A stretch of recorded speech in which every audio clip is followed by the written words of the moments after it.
네, 안녕하세요. 자, 지난 시간에 제가 이제 5번에 걸쳐서 교회가 당연하게 여겨왔던 예식에 대해서 성경적인 기원과 본질을 좀 찾아봤었는데요. 이제부터는 5번에 걸쳐 어떤 이야기를 좀 드릴 거냐면요. 우리 아브라함이 등장하기 이전에 창세기에 주요했던 내러티브나 사건들에 대해서 오늘날 우리가 가져야 될 정말 진실하고 확실한 교훈에 대해서 살펴보려고 합니다. 그리고 당연히 그동안 제가 해왔던 것처럼 깊이 있는 묵상과 연구의 결과를 동반해서 말씀드릴 거예요. 자, 오늘 선악과에 대한 이야기인데 창세기의 가장 첫 주제 중에 하나이기도 하죠. 자, 이거에 대해서 제가 왜 말씀을 드리려고 하냐면 선악과에 대해서 너무 단순하게 우리가 알고 있었는데 이 선악과가 가진 의미가 묵상을 하다 보니까 너무 깊고 오묘하다는 생각을 많이 하게 됐고 여기서 정말 큰 은혜를 얻었어요. 자, 이 선악과를 좀 나누기 전에 한 이야기를 소개를 드릴게요. 한 아버지가 독처하고 있었어요. 근데 거기에 불량한 청소년들이 와가지고 거기서 계속 쓰레기통을 와서 막 쾅쾅 걷어차고 있더래요. 이분이 그 노인이시니까 숱하게 막 주의를 하고 해도 말을 안 듣더래요. 너무 시끄럽잖아요. 그래서 이분이 꾀를 냈어요. 앞으로 이 쓰레기통을 매일매일 걷어차면 1달러씩 주겠다. 그러니까 불량한 청소년들이 신이 나서 열을 올려 더 걷어차고 매일매일 1달러씩 받아갔겠죠. 자, 근데 이 할아버지가 어느 날 청소년들에게 말을 바꿉니다. 요새 기초수급이 줄어들었기 때문에 형편이 좀 어려워서 50센트만 주겠다. 청소년들이 실망을 했어요. 그래도 계속 걷어찹니다. 왜냐면 돈을 어쨌든 안 받는 것보다 나으니까요. 근데 할아버지가 어느 날 선언을 했어요. 내가 이제 가난해서 돈을 못 주겠다. 미안하다. 그랬더니 이 불량한 친구들이 욕을 하면서 물러나더랍니다.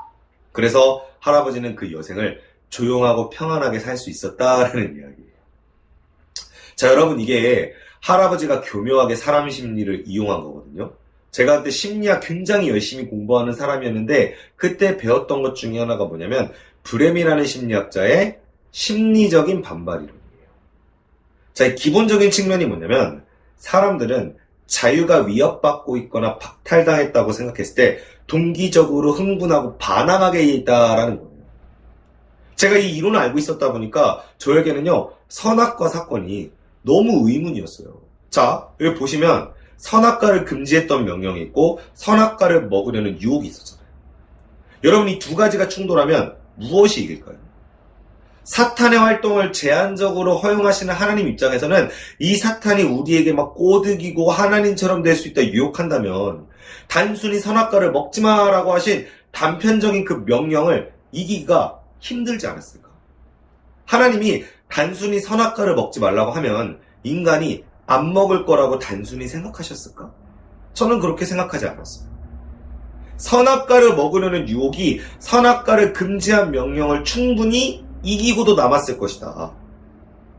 여러분, 에베소서 1장 4절에 보시면요. 창세전부터 우리를 거룩하고 흥겨롭게 하고자 하는 계획을 세우셨다라는 말이 있죠. 이 계획은 에베소서 1장을 묵상해 보시면 아시겠지만 예수 그리스도를 의미합니다. 그럼 예수 그리스도가 창세전부터 계획되어 있었다는 건 반대로 또 무슨 말이에요? 우리의 죄가 계획되어 있었다는 거죠. 온 인류의 죄가 계획되어 있었다라는 말과 똑같습니다. 그럼 결국에는요, 이 선악과라는 건 결국 인간이 먹고 죄를 지을 수밖에 없었다라는 이야기가 되는 거죠. 그렇죠. 이성적으로 그렇게 이해가 가지 않습니까? 그래서 저 같은 경우 제가 성경을 초기에 막 공부하던 시기에 저도 나름 이제 막 시작하는 초신자나 다름이 없었잖아요. 그러면 모두 다 질문을 하게 돼요. 뭐라고요? 왜 굳이 선악과를 만들었냐? 어차피 먹을 건데. 성경 전체가 1189장이나 되잖아요. 그 중에 선악과 먹지 말라는 명령이 얼마나 갔을까요? 1189장 중에 3장에서 끝났어요. 아주 초창기에. 그러니까 이거는 하나님께서 이들이 먹기를 어느 정도 예상하지 않으셨을까라는 생각이 드는 거예요. 우리가 흔히 알고 있는 선악과의 기능, 하나님과 인간 사이의 질서를 확립하고 창조주로서의 권위와 위엄과 능력을 선포하기 위한 도구였다. 저희가 이렇게 알고 있죠. 틀린 말이 아닙니다. 저도 이렇게 이해를 했었어요. 그런데 이거는 뭔가 의문이 해결되지 않은 그냥 교과서적인 이야기라는 생각이 드는 거예요. 인간이 권위와 위엄을 침해할 걸 이미 알고 계시지 않았을까? 저는 그래서 묵상하고 정말 많은 고민을 하다가 도전적인 전제를 하나 내리게 됐어요. 오히려 이 선악과는 인간이 반드시 먹게 돼 있는 하나님의 섭리 가운데 있었던 게 아니었을까? 자, 그래서 이 섭리를 깔고 제가 하나하나 구체적인 근거들을 나눠보도록 할게요. 어떻게 보면 좀 무리하다고도 볼 수 있어요. 그런데 제 이야기를 들어보시면 납득이 되실 거예요. 자, 일단 뱀이 꼬드겼습니다. 근데 이 뱀이 꼬드기는 건 사탄의 유혹을 상징하고 있죠. 그래서 이후에 하나님은 뱀에게 먼저 심판을 내리십니다. 그런데 여러분 가만히 보면요, 뱀과 인간에게 내려지는 심판의 종국이 확연히 달라요. 뱀 같은 경우 보세요. 저주를 받아 배로 다니고 흙을 먹는데 나중에 여자의 후손이 뱀의 머리를 상하게 한다라는 이야기가 있어요. 분명히 아담과 하와가 타락이라는 죄를 보면서 패배해서 끝날 것 같은 이야기인데 결국 인간의 승리를 통해 인간의 편을 들어주신다라는 거예요. 그러면 이것은 이들이 온 인류의 불순종을 상징하는 선악과 먹은 사건을 저지르고 나서 오히려 인간의 최종 승리를 보장받게 되어 있었다라는 이야기가 되는 거죠. 이후에 15절과 22절을 좀 보도록 할게요. 여기에서 이 후손이 머리를 상하게 한다는 건 여러분 많이 교회에서 들어보셨겠지만 복음의 상징이에요. 왜냐? 여러분 사탄이 뱀을 통해 상징되고 있고 여자의 후손은 여러분 들어보셨죠? 그리스도를 상징해요. 나중에 바울이 로마서에서 보면은 이 아담이 그리스도의 모형이었다라는 이야기를 하거든요. 구체적으로 나중에 설명을 드리겠지만 대표성의 성격 때문에 그래요. 아담을 통해 죄가 온 인류에 들어왔고 예수 그리스도를 통해서 온 인류의 의로운 길이 열리게 되었다는 거죠. 그러한 어떤 평행적인 특성, 대표성의 원리 때문에 아담이 그리스도의 모형이라고 하거든요. 그럼 결국 아담과 하와는 그리스도의 조상이자 모형의 성격으로 긴밀한 성격을 지니고 있다는 거거든요. 그래서 이 여자의 후손은 그리스도를 상징합니다. 그 그리스도가 사탄을 밟아버린다. 복음의 승리죠. 그리고 두 번째 보세요. 가죽옷을 지어 입히신다고 하는데 여러분 이 가죽옷을 지어 입힌다는 건 뭡니까? 동물의 피를 흘려서 옷을 만들어 인간에게 입혀버리는 거예요. 이 입힌다라는 걸 잘 생각하세요. 이게 진짜 중요한 거예요. 원래 아담과 하와는 벌거벗은 상태였어요. 저희가 이걸 잘 모를 때에는 저도 그랬고 아름다운 상태, 지극히 순수한 상태 이렇게 단순히 판단했었거든요. 근데 성경을 묵상하다 보니까 벌거벗은 상태가 되게 수치스러운 상태로 계속 나타나더라고요. 노아가 장막 안에서 포도주를 취해서 하체를 드러냈던 상태가 있었죠. 그리고 율법에서도 하체를 범해서는 안 된다라는 말을 하고요. 여기에 보니까 벌거벗었으나 부끄러워하지 않았다라는 게 히브리어로 부쉬, 이게 수치, 부끄러움을 의미하거든요. 근데 뉘앙스가 잘 보세요. 벌거벗었으나 부끄러워할 필요가 없었다. 원래 자연 그대로의 상태였으니까. 전 이렇게 생각했는데 다시 보니까 부끄러워할 만한 벌거벗은 상태였는데 그걸 몰라서 부끄러워하지 않았다. 이렇게 읽혀지지 않으세요? 하나님께서 만약 이 벌거벗은 상태가 정말 온전한 상태였으면 가죽옷을 입히지 않으셨겠죠. 자, 그리고 선악을 알게 하는 나무를 좀 볼게요. 선, 토브란 히브리어고 악은 라라는 히브리어입니다. 이거는요, 여러분 다른 의미가 없어요. 선악을 알게 된다는 게 여러분 그냥 생각해 봅시다. 좋은 건가요? 나쁜 건가요? 좋은 거죠. 여러분 선악을 알아야 우리가 악을 피할 수 있잖아요. 선악이 내가 기준이 되는 게 나쁜 거지 선악을 아는 게 나쁜 건 아니에요. 물론 우리 이럴 수가 있어요.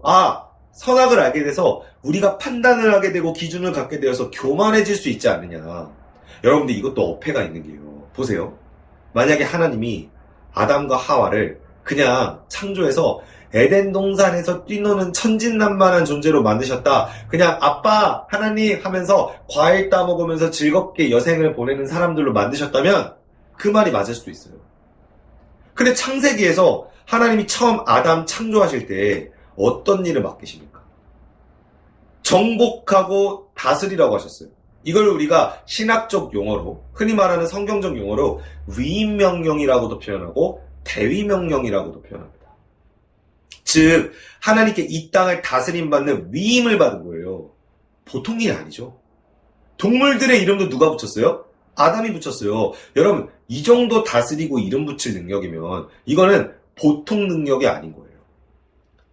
그러면 하나님이 하나님의 명령을 대위에 행해야 되는 인간을 단순히 천진난만하고 무능력하고 지식도 없게 만드셨을까요? 그렇지 않았다는 거죠. 결국엔요, 인간에게 엄청난 가능성이 있었던 것인데 그 가능성 있는 존재가 선악을 알아서 제대로 알고 깨달아 행하게 하는 게 맞는 이야기 아닌가요? 그리고 보세요. 인간이 선악을 알게 하는 나무를 먹었어요. 그랬더니 어떻게 됩니까? 눈이 밝아지죠. 뱀은 꼬드겼습니다. 네가 하나님처럼 될 것이다. 그런데 그 선악을 알게 하는 나무의 실과를 먹었더니 눈이 밝아져서 뭐가 보였습니까? 자기들의 벗은 거를 알았죠. 그 벗은 것을 알고 야 우리가 자연 상태에 있는 그대로 내라고 기뻐합니까? 아니면 부끄러워합니까? 부끄러워서 무화과 나무 잎으로 치마를 엮어서 입었죠. 결국에는 이 선악을 알게 된 그 기준이 내 안에 들어와서 내가 부끄러운 존재였고 내가 죄악 가운데 있었다는 것을요 알게 해준 겁니다. 그리고 하나님은 그거에 대해서 기다렸다는 듯이 완벽한 옷을 입히시죠. 뭔가 하나님이 의도하신 대로 흘러가는 그림이지 않나요? 여러분 성경에서는요 옷 입는 장면 굉장히 많이 나옵니다. 출애굽기 39장에서는 제사장의 옷을 아주 정교하게 만들어 입히라고 하셨고요. 로마서 13장은요 어둠의 일을 벗고 빛의 갑옷을 입어라 라고 표현하기도 합니다. 우리가 예수 그리스도의 의를 덧입는다라고 표현하죠. 입는 게 그만큼 중요해요. 계시록에서 영원한 새하늘 새 땅에서는 성도들이 세마포 옷을 입고 있죠. 그 정도로 옷 입는 게 중요해요.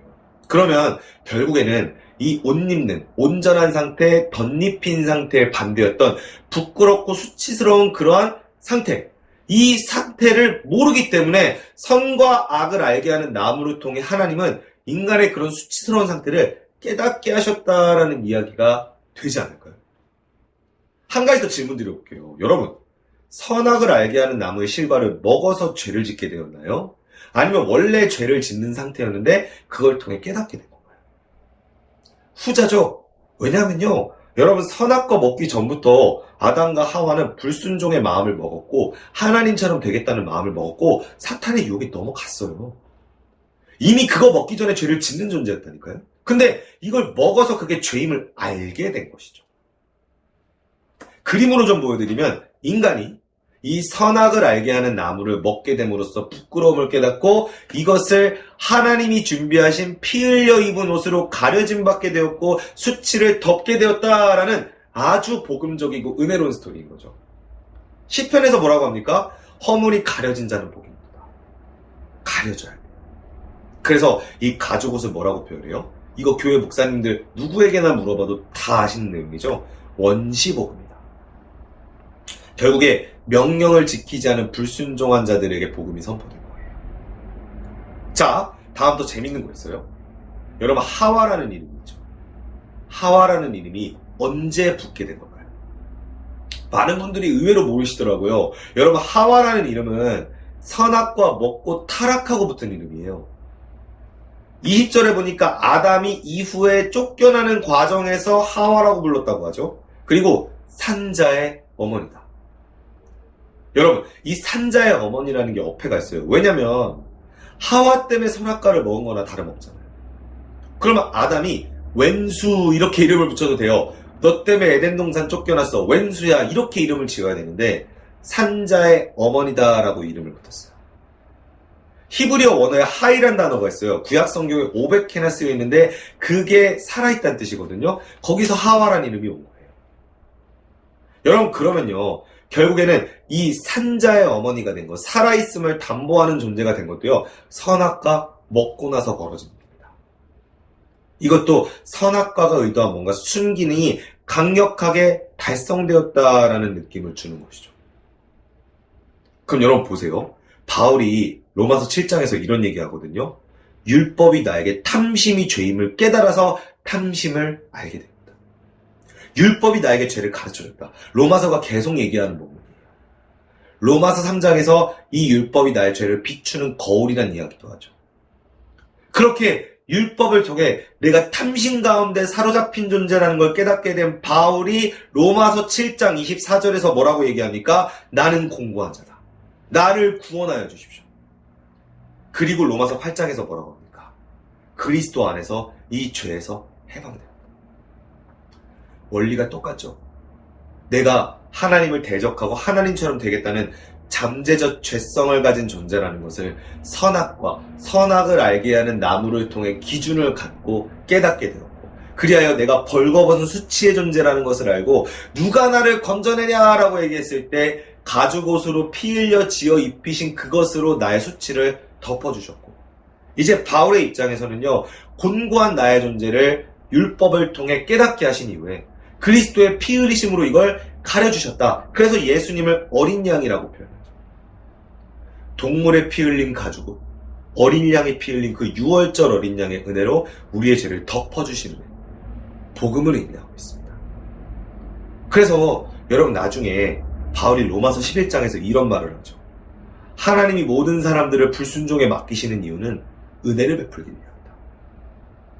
이거를 선악과로 바꾸면요, 하나님이 아담과 하와가 결국 꼬드김을 받아 선악을 알게 하는 나무를 먹는 불순종에 이르게 하신 이유는 이걸 통해 하나님이 그들을 덧입는 의의를 허락하시는 분이다라는 걸 깨달아 엎드리게 만드신 것이다 라는 수순과도 똑같습니다. 물론 오해하시면 안 돼요. 여러분, 이게 그래서 앞으로도 불순종해도 된다는 뜻이 아니라 그리스도를 만나기 전 하나님의 가죽옷으로 덧입는 의의를 경험하기 이전에 그랬다라는 거예요. 이후에도 그러면 곤란한 겁니다. 결국 정리하면요, 여러분, 선악과를 먹은 사건은요, 이 선악과를 인간이 결국 먹게 될 것을 통해서 하나님의 역섭리의 통로로 활용되었다라고 할 수 있어요. 쉽게 말하면 뭐예요? 이 선악과를 어차피 먹게 될 것인데 오히려 이걸 통해 우리의 죄성이 드러나고 처절히 엎드리게 만드는 하나님만의 차원 높은 기묘한 섭리로 우리를 이끄신다는 것이죠. 쉽게 말하면 단순히 잔소리 하시는 게 아니에요. 네가 하나님처럼 되겠다고? 죄야, 그거는 죽을 수밖에 없는 저주야, 이렇게 잔소리하고 말씀하시는 게 아니라 그거를 스스로 깨닫게 하시는 기막힌 방법이었던 거죠. 여러분, 마치 뭐가 똑같냐면요, 인간이 내 맘대로 해보려고 막 난리를 치고 마치 하나님처럼 교만하게 굴다가 역경과 고난을 감당하고 나도 모르게 주님 앞에 엎드려 무릎 꿇고 펑펑 울고 회개하면서 주님께 완전히 돌아서는 사람들 많죠. 선악과 사건과 비슷한 거예요. 여러분, 그렇게 돌이키신 분들은 다시 예전으로 잘 돌아가지 않으세요. 정말 나의 모든 능력과 나의 모든 것들을 주님 앞에 겸손함으로 바쳐서 헌신해 드리는 삶을 당연히 살게 되시더라고요. 여러분, 이러한 과정이 왜 필요했나? 굳이 왜 선악과를 만들어 긁어부스럼으로 이렇게 힘든 길을 돌아오게 됐을까? 제가 이것도 고민해봤어요. 그런데 보세요. 하나님이 인간의 형상대로 창조하셨어요. 이게 어떤 의미냐면요, 하나님처럼 생각하고 말하고 보고 판단하고 그걸 창조할 수 있는 능력이 있다는 거예요. 제가 예전에 유럽 여행 갔을 때 에펠탑 보고 감동해서 그 자리를 떠나질 못했던 기억이 나요. 그 정도로 인간의 능력은 대단한 거거든요. 그럼 보세요. 하나님처럼 판단하고 말하고 다스리고 창조할 수 있는 그 능력을 가진 인간이 과연 하나님 앞에서 고분고분 순종을 할까요? 아닐 것 같아요. 결국엔 내가 하나님보다 위대해, 내가 하나님처럼 되겠다 하고 바벨탑을 쌓는 일들이 계속될 거거든요. 여러분, 그러한 능력 있고 형상을 닮은 잠재력이 풍부한 인간이 어떻게 해야 하나님 앞에 엎드릴 수 있을까요? 그렇죠. 오늘의 선악과 같은 방법이 있어야지만 그 인간이 그 능력과 형상을 주님 앞에 완전히 드리고 복종하고 순복하고 내 몸을 치게 되는 자연스러운 과정으로 인도함을 받게 돼요. 저 같은 경우도 마찬가지였어요. 저는 제 자신이 나름 능력 있고 잠재력 있는 존재라고 솔직히 생각을 했었어요. 저의 목표는 저의 능력과 지식을 가지고 저의 리더십과 품성을 가지고 강중구 월드를 만드는 거였어요. 일종의 유토피아적 소망이죠. 근데 그러한 제가 지금 완전히 요만큼의 미련도 없이 제 모든 능력과 탐성과 모든 품성을 주님을 위해서만 100% 쓰겠다고 결단한 이유가 뭘까요? 이 선악과 같은 사건이 저에게도 있었거든요. 제 안에 말씀이 들어왔어요. 말씀을 읽어요. 내가 엄청난 죄인이었구나. 내가 하나님 같은 자가 되겠다라고 하나님 자리에 앉으려고 했던 거구나. 이게 깨달아지니까 그때부터 눈물이 쏟아지고 통곡이 쏟아지고 완전한 회심이 찾아오면서 지금은 요만큼도 저를 위해, 저의 영광을 위해 살고 싶은 마음이 없어지게 된 거예요.